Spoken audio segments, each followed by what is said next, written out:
Okay, so this is something we'll spend a long time actually thinking about in the future, mostly because even when you get the idea, it can get really easy to mix up when you're looking at two graphs which one is which, or you have to kind of stop and get your bearings and be like, this one is a slope. But this is a really interesting visual of this. So here we have a function, x to the third minus 2x, just a polynomial.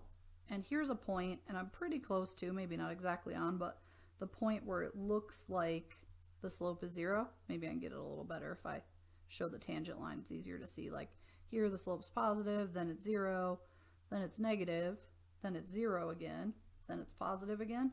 So we have a couple kind of slope direction changes. So we'll get right around a place where the slope is 0 or close to it.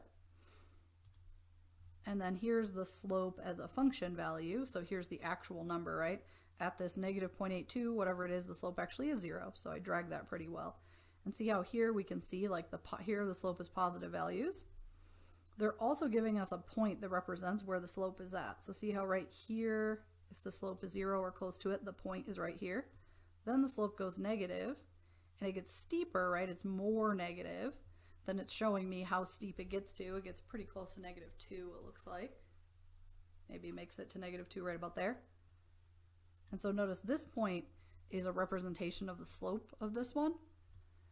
And then what's really fun, so notice we're getting closer to 0 again. That slope point is back to 0, and then it's on the positive side. And so if we trace that out, maybe I'll go left to right. You don't have to, but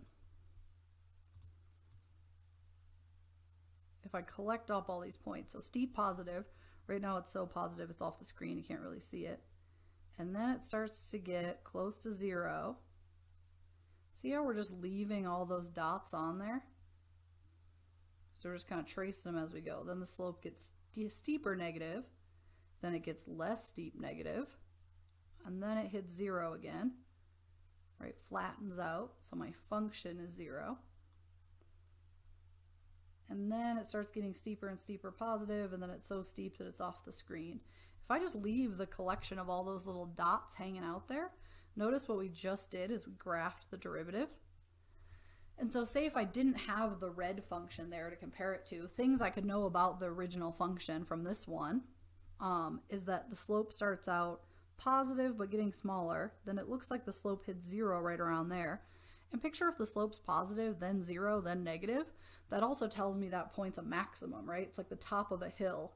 It's positive, so we're going uphill. We hit a flat spot, and then we go downhill. You're automatically at the peak or the top of a hill. And then it gets steeper and steeper. Then it starts getting less steep, but it's still negative, right? We're still in negative territory this whole way. And then we hit another spot, another flat spot, or a spot where it's 0. And also I know that's a minimum, because see how if we're going downhill up to that point, we hit a flat spot and we start going uphill, that's like the bottom of a valley. And so you can tell a lot about an original graph from its derivative. And so they start out small with like individual point questions, but wrapping your head around like which one's the original, which one's the derivative, gets you a lot of that information. All right, so let's say we have a function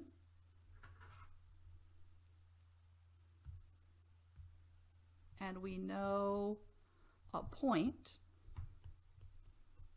like f of 5 equals 2, and we know the slope at that point. So kind of like we had on the last thing, happens to also be 2, that's a coincidence. If we were thinking about what does it look like, right? We don't know what the whole graph looks like, but at this 0.25, right? So here's the 0.25.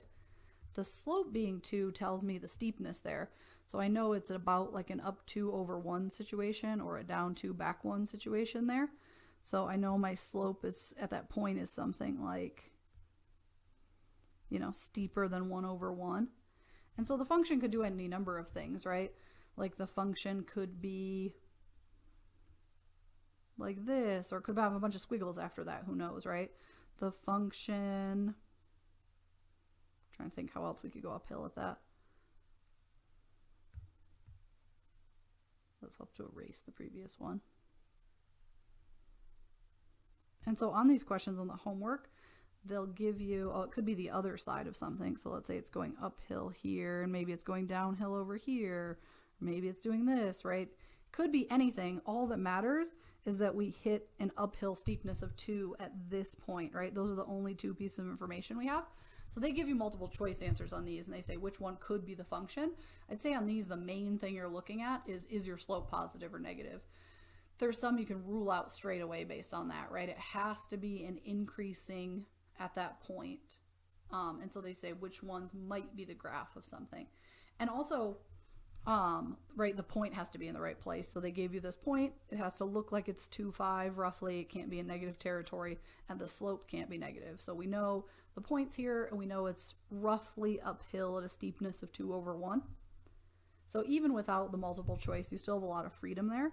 But in the multiple choice ones, if you start ruling out ones that do and don't have the correct parameters, you'll end up with one answer really fast.